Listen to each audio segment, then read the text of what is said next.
Hello friends, welcome to my YouTube channel. दोस्तों, video के अंदर मैं आपके लिए लाया हूं मैथ के क्वेश्चंस। दोस्तों, मैथमेटिक्स सब्जेक्ट के अंदर आज हम करेंगे सेलेक्टेड एंड इम्पोर्टेंट क्वेश्चंस जो आपके प्रीवियस एग्जाम में कभी ना कभी पूछे गए हैं। और दोस्तों, यदि आप आने वाले एग्ज़ाम जो आपका फॉरेस्ट गार्ड है, जेल प्रेरी अथवा आप कोई भी कॉम्पिटिटिव एग्ज़ाम देना चाह रहे हैं तो आपको ये क्वेश्चंस काफ़ी इंपॉर्टेंट हो जाते हैं दोस्तों आपके एग्ज़ाम के पॉइंट ऑफ व्यू से। ठीक है, तो दोस्तों क्वेश्चन से स्टार्ट करते हैं और ट्रिक के साथ ये क्वेश्चंस करेंगे। तो आप चैनल में बने रहें और अंत तक वीडियो जरूर देखें। स्टार्ट करते हैं दोस्तों क्वेश्चंस। क्वेश्चन नंबर फर्स्ट है दोस्तों आज का, दो संख्याएं तीसरी संख्या से 20% और 25% छोटी है, कितने प्रतिशत में दूसरी संख्या प्रथम संख्या से छोटी है। दोस्तों, ये क्वेश्चन पूछा गया है और ये क्वेश्चन आपका एग्ज़ाम में पूछा जा चुका है, इस टाइप का क्वेश्चन। ठीक है, तो आप आज इन क्वेश्चंस को देख लीजिए ट्रिक से कैसे आपको सेकेंडों में सॉल्व करना है। तो दोस्तों, क्या क्वेश्चन कह रहा है कि आपके पास दो संख्याएं हैं। ठीक है, दो संख्याएं जो तीसरी संख्या से 20% और 25% छोटी है। तो आपको करना क्या है दोस्तों, देखिए दिया क्या है, आपके पास तीन संख्याएं हैं तो आप तीनों संख्याओं को लिख लीजिए। दोस्तों, अब इसमें क्या कह रहा है कि जो दो संख्याएं हैं वो तीसरी संख्या से 20% और 25% छोटी है ना, तो आप तीसरी संख्या को मान लीजिए वो कितनी है, अपने आप में 100% है। ठीक है, 100 है वो तीसरी संख्या। अब क्वेश्चन के अकॉर्डिंग देखते हैं, तो तीसरी संख्या से पहली संख्या जो है, पहली संख्या कितने प्रतिशत छोटी है, 20% छोटी है। यानी 100 से 20 कम करेंगे कितना आएगा, 80। ठीक है, पहली संख्या की वैल्यू कितनी आई, 80। यही बात करें दूसरी संख्या जो है वो कितने प्रतिशत छोटी है, 25% छोटी है। तो 100 में से 25 माइनस करेंगे तो कितना आएगा, 75। यानी दूसरी संख्या 75 आ गया। अब दोस्तों, आपको तीनों संख्या आपके पास दी गई हैं, प्रतिशत में मालूम है उनकी वैल्यू। तो पूछा गया है प्रतिशत में ही बताना है कि दूसरी संख्या यानी ये संख्या पहली संख्या से प्रथम वाली जो संख्या है उससे कितनी छोटी है। यानी 75 80 से कितना छोटा है। तो कितना छोटा है दोस्तों, 5 छोटा है कि नहीं, 5 छोटा है तो 5 ऊपर लिखिए। और किससे छोटा है दोस्तों, 80 से, यानी पहली संख्या से छोटा है। तो पहली संख्या की वैल्यू लिख लीजिए नीचे में और इनटू आपको प्रतिशत में बताना है ना, यहाँ प्रतिशत पूछा गया तो इनटू में आप 100 कर दीजिए। बस दोस्तों, आप इसको सॉल्व कीजिए, आपका आंसर आपके सामने होगा। 5 से डिवाइड कीजिए, 80 को 16 बारी में कट जाएगा। ठीक है, आपका ये ऊपर आ गया 100, नीचे में आया दोस्तों 16 और इसको कटाएंगे तो आपका आंसर आ जाएगा दोस्तों 6 सही 1/4%। अब दोस्तों मैं आपको बता दूँ कैसे आया, ये भी जान लीजिए, कुछ वीक स्टूडेंट हैं, ठीक है, समझने में दिक्कत जाती है। तो देखिए आपको करना क्या है, 100 से डिवाइड करना है। ठीक है ना, यही तो किया है हमने वहाँ। 16 को डिवाइड कीजिए 100 से, तो आपका क्या होगा, सॉरी दोस्तों 100 को डिवाइड करना है 16 से। तो 16 से डिवाइड करेंगे 100 से कितनी बारी में जाएगा, 16 छक्का 96 बारी में जाएगा दोस्तों। 96 यहाँ लिख दीजिए। अब क्या करना है दोस्तों, माइनस कीजिए, 4 आ जाएगा, 100 में से 96 माइनस हुआ 4 आ गया। तो इसको लिखते कैसे, 6 आपका चला जाएगा सही में, 4 बटे शेष को ऊपर लिखते हैं और जो आपका जिससे भाग देते हैं यानी 16 तो वो जाएगा बटे में। तो 4 से कट जाएगा, 4 एकम 4, 4 चौका 16, तो 6 सही 1/4 आया ना दोस्तों। इसलिए आपका राइट आंसर क्या है, ऑप्शन नंबर डी हो जाएगा, 6 सही 1/4। तो दोस्तों, आपको इस प्रकार से इन क्वेश्चंस को सॉल्व करने हैं। देखिए लगते हैं देखने में छोटे नंबर सिस्टम के ये क्वेश्चन, लेकिन ऐसे क्वेश्चंस बनते हैं। ठीक है, देखते हैं डिफरेंट टाइप से अगले क्वेश्चन क्या हैं। नेक्स्ट क्वेश्चन है दोस्तों, क्वेश्चन नंबर सेकेंड। एक टैंक है, ठीक है, एक टैंक को 30 मिनट में भरा जा सकता है। ठीक है, उसी में क्वेश्चन कह रहा है कि टैंक में एक रिसाव है, यानी रिसाव मतलब छेद है, जो टैंक को 90 मिनट में खाली कर सकता है। तो अतः टैंक कितनी देर में भर जाएगा। ठीक है, दो चीज़ें आपकी हो रही हैं, एक टैंक जो दिया हुआ है, मान लीजिए कोई पाइप लगी हुई है, उसे 30 मिनट में भर रहा है। ठीक है, पहला कंडीशन।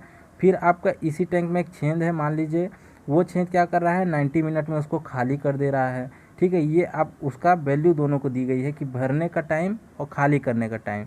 तो पूछ रहा है कि आपका टैंक कितनी देरी में भर जाएगा यदि कंटिन्यू इधर से रिसाव भी चालू रहे और भरने का काम भी चालू रहे।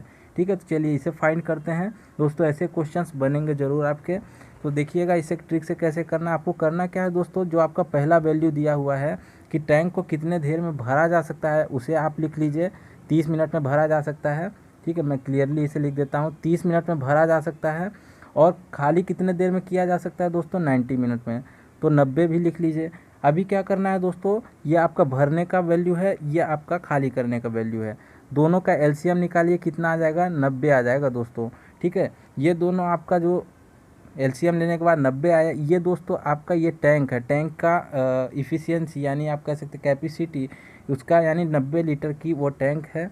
अब ये जब 90 लीटर का टैंक है तो यहाँ समझिएगा दोस्तों, भरने में लग रहा है 30 मिनट टाइम, ठीक है, भरने में लग रहा है उससे 30 मिनट टाइम, ठीक है। और टोटल कितने लीटर का टैंक है, 90 लीटर का, तो 1 मिनट में कितने लीटर भरेगा, कैसे फाइंड करेंगे दोस्तों, 30 से भाग दे दीजिए 90 को, तो 30 तिहाई 90 यानी 1 मिनट में 3 लीटर भर पाएगा, ठीक है। ये रेशियो है, 1 मिनट में कितना भरेगा, 3 लीटर। खाली करने का निकालते हैं, उसी प्रकार आप 90 से 90 भाग देंगे, कितना आएगा, 1 आ जाएगा, ठीक है। तो 1 मिनट में 1 लीटर खाली होता है, और 1 मिनट में बात करें भरने का रेशियो तो 1 मिनट में 3 लीटर भरता है। तो दोस्तों दोनों का आप, ठीक है, तुलना कीजिए और इसे माइनस कीजिए। देखिए 3 लीटर भरता है तो 1 लीटर खाली करता है, कितना अंतर आ रहा है, 2 लीटर का अंतर आ रहा है, ठीक है। 2 लीटर का अंतर आ रहा है कि 1 मिनट में 2 लीटर भरेगा, ठीक है। ये तो भरने का ही रेशियो आया ना दोस्तों, क्योंकि भरने का टाइमिंग आपका कम लग रहा है, 30 मिनट में ही भर जा रहा है, लेकिन खाली करने में 90 मिनट लगेगा, एक छेद ही है, ठीक है। भरने में पाइप जो है ज़्यादा कैपेसिटी के साथ उसे भर रहा है, ठीक है। तो ये भरने का आ गया कि 2 लीटर 1 मिनट में भर पाएगा। तो आपका टोटल यूनिट कितना है दोस्तों, 90 लीटर का आपका टैंक है, और 1 मिनट में कितना भर रहा है, 2 लीटर, ठीक है, 2 लीटर भर रहा है। तो वही आपसे पूछा जा रहा है कि कितनी देर में भर जाएगा, टाइमिंग पूछ रहा है, तो 2 से आप भाग दे दीजिए। कितनी बारी में चला जाएगा दोस्तों, 45 बारी में चला जाएगा, यानी आपका राइट आंसर क्या हो जाएगा, ऑप्शन नंबर बी, 45 मिनट। दोस्तों 1 मिनट में 2 लीटर भरता है, तो 45 मिनट में 90 लीटर भर जाएगा, 45 दूना 90 हो रहा है ना, यानी आपका आंसर राइट है, ऑप्शन नंबर बी, ठीक है। इस प्रकार से क्वेश्चन दोस्तों पहले आपको समझना है, फिर उसको आपको ट्रिक के माध्यम से सॉल्व करना है, ठीक है। उम्मीद करता हूँ आपको ये क्वेश्चन समझ में आया होगा। नेक्स्ट क्वेश्चन देखते हैं, क्वेश्चन नंबर 3 क्या है। क्वेश्चन नंबर 3 है दोस्तों, 144 साइकिल बेचने पर, ठीक है, 144 साइकिल दी हुई हैं, उसको बेचने पर जॉन को 6 साइकिल के विक्रय मूल्य की हानि हुई, उनकी प्रतिशत हानि है, ठीक है। प्रतिशत में हानि उसे कितना उठाना पड़ रहा है वो हमें निकालना है। दिया क्या गया है दोस्तों, आपके पास 144 साइकिल हैं। समझिएगा दोस्तों इस क्वेश्चन को कि मान लीजिए एक साइकिल का कीमत कितना है, कितने रुपए में बेच रहा है, 1 रुपये में बेच रहा है, ठीक है। यहाँ मैं लिख दे रहा हूँ, 1 रुपये में एक साइकिल को बेच रहा है, तो 144 साइकिल को कितने रुपये में बेचेगा, 144 रुपये में बेचेगा, यही उसका विक्रय मूल्य है, ठीक है। जॉन का विक्रय मूल्य, ठीक है, जॉन कितने में 144 साइकिल बेच रहा है, 144 रुपये में, ठीक है। अब दोस्तों यहाँ क्या कह रहा है कि उसे हानि कितना उठाना पड़ रहा है, 6 साइकिल के बराबर। 6 साइकिल के बराबर मतलब 1 रुपये ही तो है एक साइकिल का, तो 6 साइकिल का 6 रुपये, ठीक है। तो ये हानि हो गया, तो ये आपका एसपी हो गया, ये हो गया आपका लॉस हो गया, तो दोनों को जोड़ दीजिए तो आपका क्या मिल जाएगा, क्रय मूल्य मिल जाएगा। तो 150, ठीक है, 144 में 6 जोड़ेंगे कितना आएगा, 150 ही आपका आ गया सीपी, कॉस्ट प्राइस, ठीक है। ये आपका क्रय मूल्य है, 150 निकल के आया। अब दोस्तों हमें निकालना क्या है, उसकी प्रतिशत हानि। तो हानि कितना का हो रहा है, 6 का हो रहा है, ठीक है। 6 रुपये की हानि हो रही है, किस पर हो रही है दोस्तों, हमेशा क्रय मूल्य पर हानि या लाभ होता है। तो 150 नीचे चला जाएगा, क्रय मूल्य अभी हमने निकाला 150, और इंटू में 100, क्यों 100 करेंगे, क्योंकि प्रतिशत हानि निकालना है, प्रतिशत की बात हुई है इसलिए 100। इसको सॉल्व कर लीजिए, आपका आंसर आपके सामने होगा दोस्तों। 0 से 0 ये कट जाएगा, ठीक है। आप इसे 3 से काट लीजिए, 3 दूना 6 कट जाएगा, 3 पचे 15 कट जाएगा। 5 से यहाँ 10 को काट लीजिए तो 5 दूना 10 हो जाएगा, 2 दूना 4, ये 2 दूना 4 हो जाएगा दोस्तों, यानी 4% की हानि हो रही है जॉन को, ठीक है। Right answer option number A होगा, 4%। दोस्तों उम्मीद करता हूँ क्वेश्चन आपको समझ में आया होगा। इसी प्रकार के क्वेश्चंस आपसे प्रॉफिट लॉस में डेफिनेटली आपके एग्ज़ाम में बनेंगे। नेक्स्ट क्वेश्चन है दोस्तों, क्वेश्चन नंबर 4, ए और बी किसी कार्य को 12 दिनों में, बी और सी 15 दिनों में, सी और ए 20 दिनों में कर सकते हैं, ए अकेले उस कार्य को कितने दिनों में कर सकता है। दोस्तों क्वेश्चंस को आपको समझना है, टाइम और वर्क के ऐसे ही क्वेश्चन पूछे जाएंगे, तो लिख लीजिए आप फटाफट क्या आपको क्वेश्चन में कंडीशंस दिया हुआ है। ए प्लस बी कितने दिनों में करते हैं, 12 दिनों में करते हैं। बी और सी की बात करें तो 15 दिनों में करते हैं, ठीक है। कोई कार्य है ऐसा मान के चलिए, तो ए और बी 12 दिन, बी और सी 15 दिन, सी और ए दिया हुआ है कितने दिनों में दोस्तों करते हैं, 20 दिनों में करते हैं। चलिए इतना हमने लिख लिया। अभी क्या करना है दोस्तों, तीनों का एलसीएम लीजिए, तीनों का एलसीएम आ जाएगा 60, ठीक है। आप एलसीएम लेते रहिएगा, तो 60 आ जाएगा आपका एलसीएम। तो दोस्तों ये जो 60 आपको दिख रहा है ना, ये 60 है टोटल यूनिट, वर्क का, यानी कार्य कितना है 60 कार्य को करने में 12 दिन लगाते हैं और बी और सी लगाते हैं 15 दिन, सी और ए 20 दिन। अब क्या करना है दोस्तों, ए का कार्य निकालना है अकेले दिन का। तो समझिएगा यहाँ दोस्तों, यहाँ आपका दो बारी में अलग रंग से मैं दिखा दे रहा हूँ। इसमें आपका अलग अलग जो दिया हुआ है दोस्तों, यहाँ ए आपका दिया हुआ है 2 बार दिया है, बी 2 बारी दिया है, सी 2 बारी दिया है। तो इसको आप ऐसा लिख सकते हैं ए प्लस बी प्लस सी, ठीक है, ऐसा लिख सकते हैं ना दोस्तों। इक्वल टू किसके बराबर होगा दोस्तों, देखिए इसकी एक एक दिन की इफ़िशियंसी निकाल लेते हैं। 12 में से 60 को आप डिवाइड कीजिए, जैसे एलसीएम में करते हैं, क्योंकि ये 12 दिनों में काम करते हैं, टोटल काम है 60, तो एक दिन में कितना काम करेंगे, 12 से डिवाइड कर दीजिए, तो 12 पंचे 60। बी और ए जो हैं मिलकर 5 काम करते हैं दोस्तों।